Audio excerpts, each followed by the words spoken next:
বাংলার ছাত্রছাত্রীদের রাজ্য এবং সর্বভারতীয় স্তরে সরকারি দপ্তরে প্রতিষ্ঠিত করার জন্য তিনি তথ্য প্রযুক্তিতে তাঁর সফল কর্মজীবন ত্যাগ করেছিলেন। ৮০-র দশকে তিনিই প্রথম অনুধাবন করেছিলেন কম্পিটিটিভ পরীক্ষায় সাফল্যের জন্য প্রয়োজন চাকরিমুখী পড়াশোনার সম্পূর্ণ আলাদা ইনস্টিটিউট। তাঁর হাত ধরে রাইস এডুকেশন গত কয়েক দশক ধরে WBCS, bank, Indian railway, PSC ইত্যাদির মতন বিভিন্ন নিয়োগে হাজার হাজার ছাত্রছাত্রীকে সফলতার দ্বারে পৌঁছে দিয়েছে।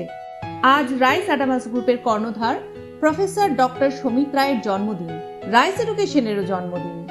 40 বছরের এই যৌথ পথ চলা আরও এগিয়ে যাক। ভবিষ্যতের আরও অসংখ্য ছাত্রছাত্রী আপনার প্রদর্শিত পথে সফল কর্মজীবন গড়ে তুলুক। রাইস এডুকেশনের সকলের পক্ষ থেকে আপনাকে শুভ জন্মদিনের অনেক শুভেচ্ছা।